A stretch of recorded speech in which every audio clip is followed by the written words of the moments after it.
Dear students, today we are going to talk about the problem on vapor compression refrigeration system with superheating and subcooling. Last already we discussed the superheating and subcooling methods are mainly used to improve the COP of a refrigeration system. Let me discuss in the problem how to improve the COP by using superheating and subcooling. Okay, listen. Let me go to the problem. In a 15 ton of ammonia refrigeration plant, the condensing temperature is 25 degrees Celsius and evaporating temperature is 10 degrees Celsius. The refrigerant ammonia is subcooled by 5 degrees Celsius before passing through the throttle valve. The vapor leaving the evaporator is 0.97% dry. So find that we are going to find the two parameters. One is nothing but the coefficient of performance and second one is nothing but the power required. Now we draw the refrigeration circuit. First we draw the refrigeration system starting with say that is condenser. Then next to condenser we noted that is called as the compressor. Okay. Then next component we have that is nothing but evaporator. Then after the evaporator another one left out device which is equal to expansion valve.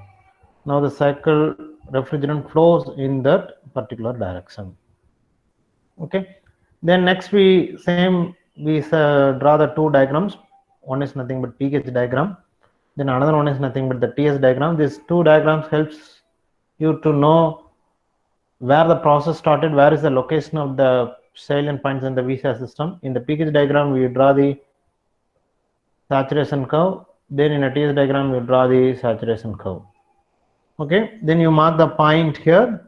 So the vapor entry to the compressor is point number 1, the vapor leaving the compressor is point number 2, the refrigerant leaving the condenser is point number 3, and leaving circuits, the one is nothing but they have two temperature lines. One is that is called as a 25 degrees Celsius line, that is called as a condensing process. The next one is nothing but say which is nothing but 10 degree Celsius, sorry, minus 10 degree. Sorry, it is a minus 10 degree. Minus is missing here. Minus 10 degree. That is the evaporator temperature line. Then next the some problem that given is the refrigerant ammonia is subcooled by 5 degrees Celsius. It is further subcooled to 5 degrees Celsius. How it is subcooled is it is subcooled to again 5 degrees Celsius. We can write which is equal to 20 degrees Celsius. It is again cooled by 5 degrees Celsius. 20 degrees Celsius. Okay, we have a 3 temperature lines. Then the vapor leaving the evaporator is 0.97% dry. So 0.97% dry. So you look at the point number 1. So point number 1 is 0.97%. So x1 is equal to 0.97. So this must be nearer to the saturation curve 1. So what may be the point number 2? Whether it is maybe saturated or superheated. What about the point number 2? It is saturated or superheated. So we doesn't know whether it is saturated or otherwise superheated. So preferably, most probably the refrigerant leaving the compressor may be saturated and above superheated. But here the location is point number 1 is nearly to saturated. Definitely the vapor leaving the compressor is nothing but nothing but superheated. This is a point number 2. Most of you located the point number 2 at this place, but you know this is a not right one because the condensing temperature is 25 degrees Celsius. So listen, so temperature at a point number 2 must be greater than condensing temperature. So condensing temperature is a 25. So point number 2 is in superheated region. So definitely it must be greater than condensing temperature Tc. T2 is greater than Tc because it is superheated state. Then you draw the line. Okay, there is nothing but the 2 dash. There it is line is continued up to the point number. This is nothing but say there is nothing but the 3 dash. We are not provided 3. Where you provide the 3 is it is again subcooled. This is the subcooled to 5 degrees Celsius. You can provide the 3. Better you provide 3 dash. Better you provide 3 dash. So this is the 2 dash. This is the 3 dash. Then 3 to 4 it is nothing but the isenthalpic expansion. That is nothing but this is a point number 4. Then it is a point number 1. I think we close the TS diagram. 1, 2, 3 subcooled and then 4. Similarly, we can draw the pH diagram. You're having a 2 pressure lines because mostly the refrigeration system employs in working between the 2 pressure lines and 2 temperature lines. One is a condensing temperature, one is an operating temperature. Here 2 dash to 3 dash is nothing but so condensing temperature. Then 4 to 1 is nothing but that is called as a evaporator temperature. Okay. Then again you draw the 2 pressure lines. Here we can write that is equal to P2 equal to P3. Here P4 equal to that is a P1. You are going to look at the point number 1. So where point 1 is located, that is nearer to the saturation, which is point number 1. Here it is an isentropic compression, so definitely it moves to the point number 2 because it is a point number 2. Here you can extend it, it is a 2 dash. Then it is from a 2 dash to 3 dash, it is nothing but the condensing. 2 dash to 3 dash is nothing but the condensing. After 3 dash, you are going to subcool to 5 degrees Celsius. You are going to subcool to 5. This is a 3. Then 3 to 4, it is nothing but the isenthalpic expansion. Are you clear about the pH and TS diagram? Yes, sir. Okay.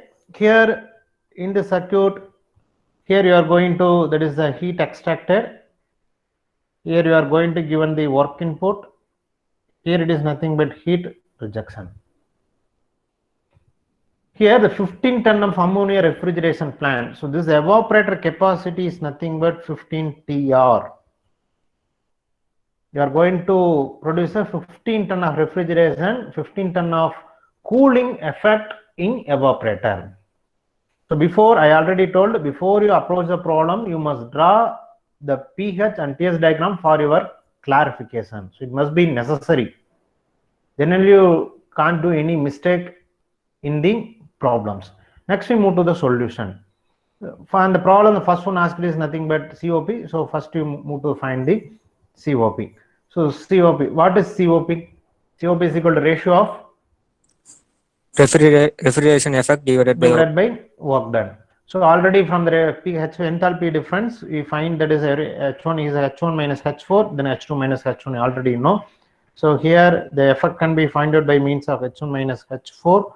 Here you are given a work, then work is specified by means of H2 minus H1. Okay.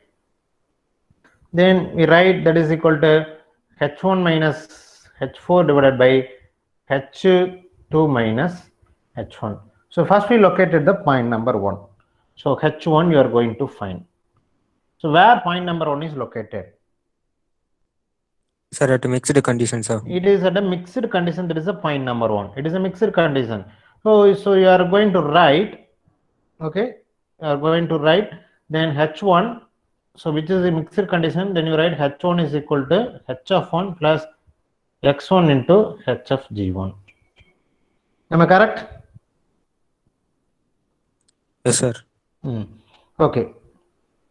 Then you can find H1. So H1 is equal to, where is H of 1? What is the value of H of 1?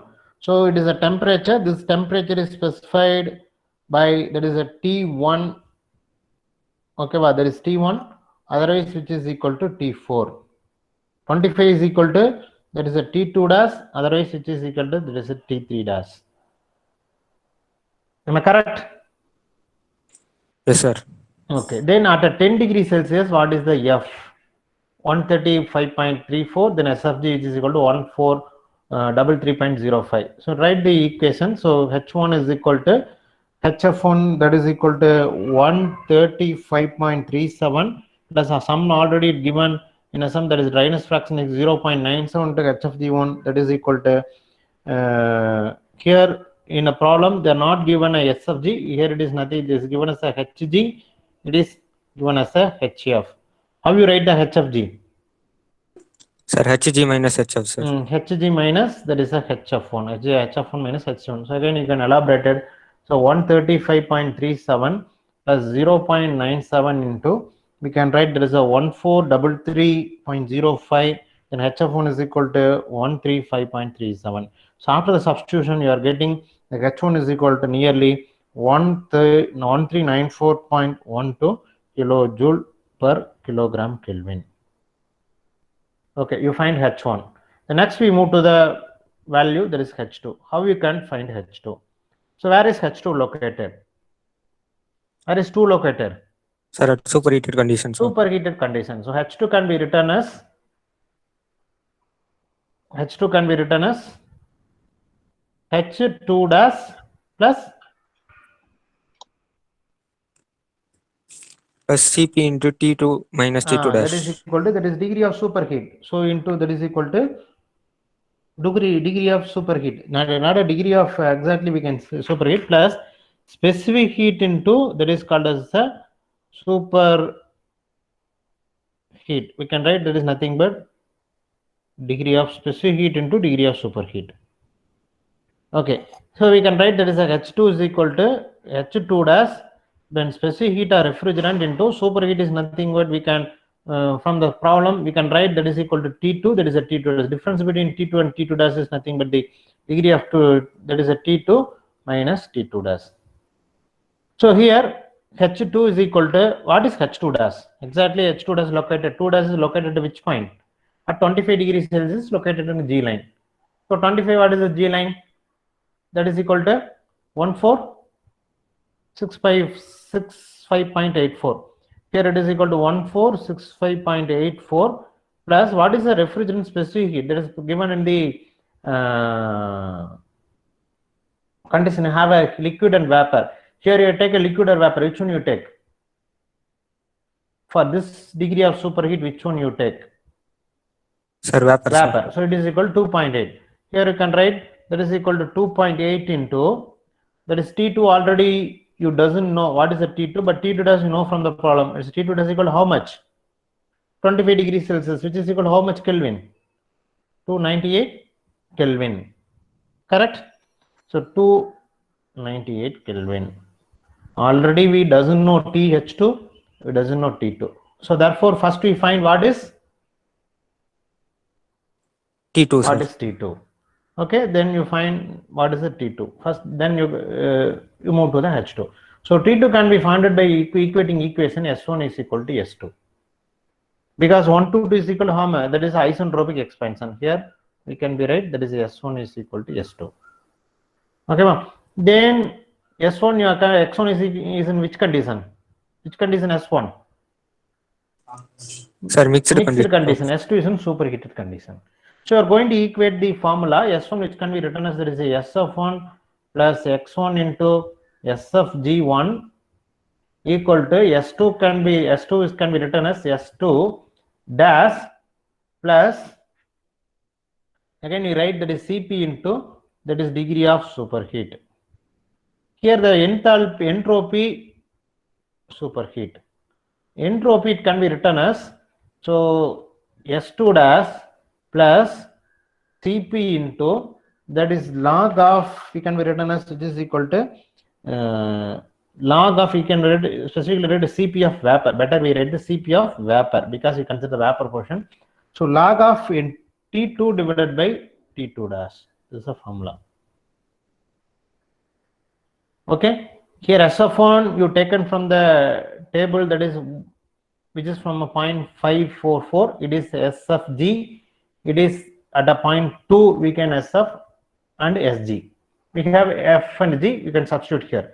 So the equation can be elaborated as then SCF1 plus X1 into SG1 minus SF1 equal to S2 dash we already taken from the table at a 25 degree plus Cp of vapor, which can be considered as there is a 2.8 log of, here T2 is equal to nearly 290. So T2 you doesn't know, T2 dash only you know. Okay, that is a T2 divided by 298. Better we taken a value from the table. So SF1 is 0.5443 plus 0.97, then 5.4770 minus 0.5443 equal to S2 dash. Already you find S2 dash is equal to nothing but how we can write S2 dash? S2 dash, how we can write it in simple way? Sir, it is at saturated vapor condition, sir. Vapor condition at the G line. So better you take S2 dash is equal to Sir, SG2. Am I correct? So it is at the point number 2. So directly you are taking SG2. Okay. So 5 point, we can write 0391 plus 2.8 into log of T2 divided by 298. So which parameter you unknown from the above equation? Sir, Which T2. parameter? T2. So by equating these two equations, finally you can get that this T2 is equal to nearly 330 Kelvin. We have no time to substitute. Directly go to the answer, which is equal to 330 Kelvin. Okay, then again you substitute T2 in H2. Okay, so you interrelate the equation. So H2 is equal to, that is 1465.84 plus 2.8 into 330 minus 298. Finally, you can get that H2 is equal to how much? Nearly H2 is equal to 1555.4 kilojoule per kilogram. Okay, you find H1 and H2. Next we move to the parameter H3. 3, sir. Next we move to the parameter H3. So what point exactly 3 located, which is in the? Sir, at saturated liquid curve at a temperature of 20 degrees Celsius. No. Where exactly 3 located? Sir, yes, sir. It is at saturated liquid curve at 20 degrees Celsius. At 20 or 25? At 20. So it is at 20 degrees Celsius. So we doesn't have a value for 20. The table is only provided for 25 and minus 10. How we find the value at 20 degrees Celsius? How we find 3? If there is any clue available? So it is nothing but this region is nothing but that is called as a subcooled region. Here you are going to find H3 is equal to, which can be written as H3 dash minus degree. specific heat of liquid. Here you are going to add specific heat of liquid, but here you are going to add specific heat of vapor. You are going to add specific heat of liquid into degree of subcooling. That is nothing but the degree of subcooling. So which can be written as, that is a H3 dash minus specific heat of liquid. In a problem we have a specific heat of liquid that is equal to 4.6. Here that is a 4.6 into degree of subcooling can be written with the temperature difference of these two levels. This is the temperature difference of degree of subcooling. This is the temperature difference of what? Degree of superheating. So finally you find that T2 is equal to 310 degree Celsius, 330 Kelvin. So nearly it may be 57 degrees Celsius. That is the T2. So this is the degree of subcooling, that is in degree of superheating. Okay. Then you can be written 25 minus 20. Otherwise you can be written as, there is a, in terms of Kelvin, 298 minus, there is a 293. So what is H3 dash? 3 dash, where we located 3 dash? 3 dash is located at saturated liquid curve at a temperature of what? 25 degrees Celsius. 25. At 25 degrees Celsius, the liquid curve, the value is 298.9. So it is equal to 298.9 minus 4.6 into, that is 5. Finally, you get the H3. So H3 is equal to almost, there is 275.9 kilojoule per kilogram. You find H3. The next one is, what is the one parameter left? H4, sir. So H4. So that is, next one is H4. Where H4 is located? From the curve? At mixed conditions, sir. Mixed condition. But 3 to 4 is which process? Isenthalpy expansion. Isenthalpic expansion. So we can write H3 is equal to H4. H4. Yeah, H3 is equal to H4. So we can be right H3 is equal to, that is called as a H4. So H4 is equal to 275.9 kilojoule per kilogram. You finding all the four parameters H1, H2, H3, H4. Okay, then we move to the coefficient of performance. So COP is equal to theoretical CV. Here in the problem, the beauty is there is no comparison between theoretical and actual COP. So we can solve in theoretical COP only. Okay, no need to correlate with the actual COP only. It is theoretical COP only. COP is equal to, we can be right, there is a H1 minus, say that is called as a H3 divided by H2 minus H1. So here H1 you find, which is equal to, what is the value H1 find? That is a 1394. Then H2 1555, that is a 1394 minus H4 you find, that is a 275.9 divided by H2 is equal to 1555.4 minus, what is the H1? H1 is equal to 1394. So after substituting the appropriate values, the COP of this refrigeration cycle is equal to 6.93. Sorry, there is COP having no unit, so COP is equal to 6.93. You find COP, first parameter you find. The next one is what you are going to find? Sir, power required. Power required. Okay, next one is nothing but the power required. So how we can calculate the power required? So COP can be represented as how? Refrigeration effect. Refrigeration's effect divided by, that is a work done. So you are going to calculate the work done, then after the work done you are going to calculate the power. So power is equal to N, that is a power is equal to work done divided by, that is a time.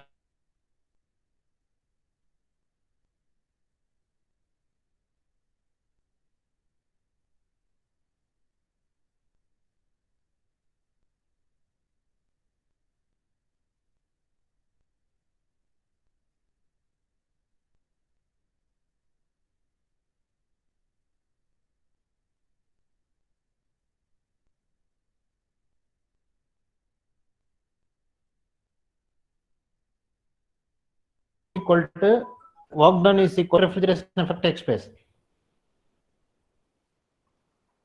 Which component? Where we get the cooling? Evaporator, sir.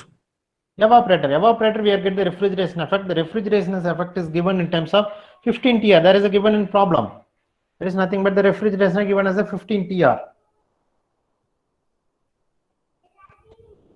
Okay, that is equal to 15 TR. Listen, here the refrigeration effect normally takes place in evaporator, so which is equal to 15 TR, that is given in a problem. We already know the enthalpy value of H4 and H1, but we doesn't know what about the mass of refrigerant flow. So we're going to find out the mass of refrigerant flow. Listen, refrigeration effect is nothing but, we can be written, that is a mass of refrigerant into, that normally takes place between the two intervals of 1 and 4. So we can written in terms of H1 minus H4. Okay, so which is equal to, that is the 15 TR. So simply by relation we can know the relation, that is the evaporator.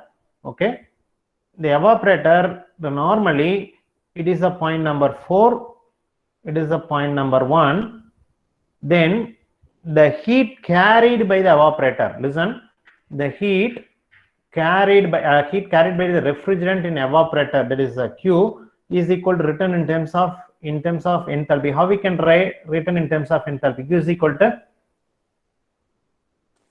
Sir, H1 minus H4. H4. Better we, for unit kg you can write H1 minus 4, but we know we included the mass flow, so it is equal to mass of refrigerant into H1 minus H4. That the same condition here we take a 15 TR of cooling. 15 TR of cooling. So at equilibrium condition, this Q, the red color Q is equal to, the green color Q is equal to red color Q at equilibrium condition. So whatever the heat absorbed by this system is equal to heat carried away by the refrigerant. Is correct?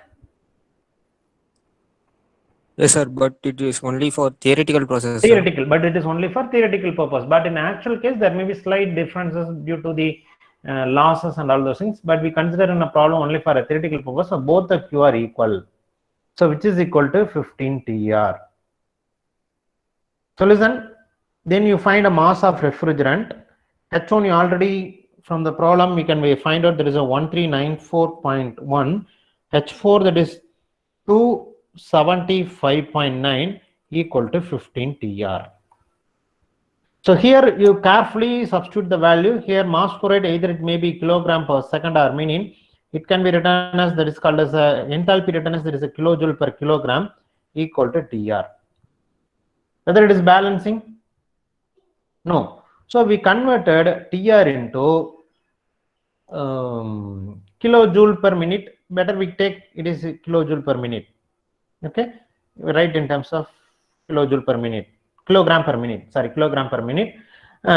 Here you write the condition that is a 1 TR is equal to how much kilojoule per minute?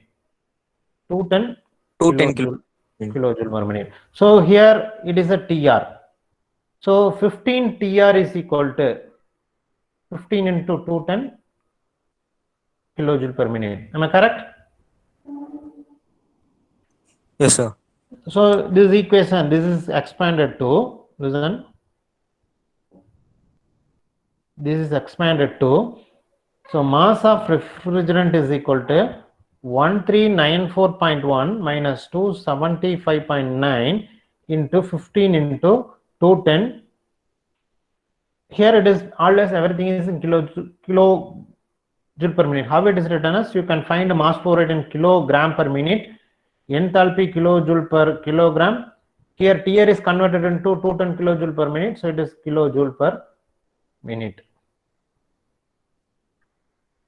So finally balancing that kilogram cancel. Finally this equation is kilojoule per minute. This one is kilojoule per minute. You are getting balance equation. So this is the proper way to find the mass flow rate. So we find the mass flow rate.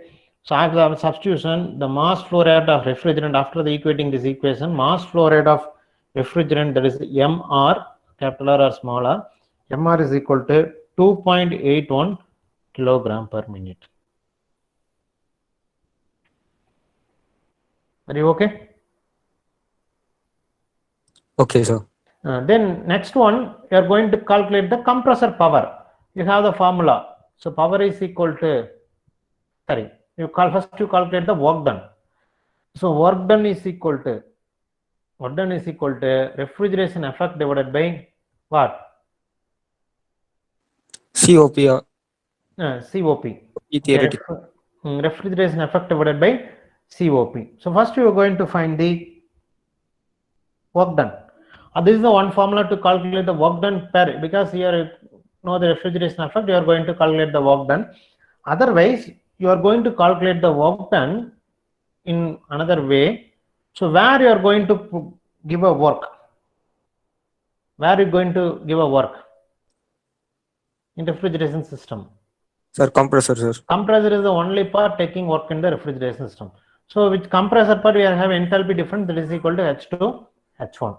So we find that is equal to work done is equal to mass of refrigerant into H2 minus H1. So either you can calculate it in terms of this equation, okay, but this equation we are getting a work done in terms of, say, that is kilojoule per kilogram, but this equation we are getting a work done in terms of Kilowatts. Kilojoule, and then you substitute mass, you can convert it into kilowatt. So this equation is based on, you calculate the work done based on kilojoule per kilogram. So you find the kilojoule per kilogram, that kilogram, this can be multiplied by mass flow rate, this can be multiplied by the mass flow rate, you finally get this equation. This is multiplied by the mass flow rate, finally you can get the equation. Mass flow rate, you get this equation. Are you okay? Yes, sir. Because here you write kilojoule per kilogram into mass flow rate, we can write the kilogram per minute. So kilogram cancel, finally you can get the kilojoule per minute. So you can convert it into second, that is a kilojoule per 60 second, you can get that kilowatt. Are you okay? You can calculate it by either two way. But this is mainly for mass for finding a mass flow. This is above this dark red color source, that is only for finding a mass flow rate.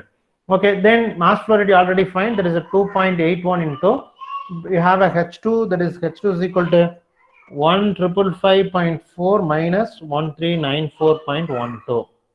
So finally you get the work done here, but there is one confusion here. The mass flow rate can be substituted in terms of what? Kilojoule per minute. So finally you can get that is a work done is equal to work done, otherwise we can be represented which can be represented means of 453.3 kilojoule per minute. So for better you convert it into power. So power is equal to, that is a work 453.3 kilojoule minute can be converted into 60 seconds. So finally what is kilojoule per second? Kilowatt, sir. Kilowatt. So finally power you calculated, which is equal to 7.55 kilowatt. So what the two parameters that asked in the problem, power required and coefficient performance. We find both COP and power required. So we can calculate a power required by two ways. So first one is this one. This is a kilojoule per kilogram basis. Then second one, this is in terms of kilowatt or kilojoule per second or kilojoule per minute. Okay.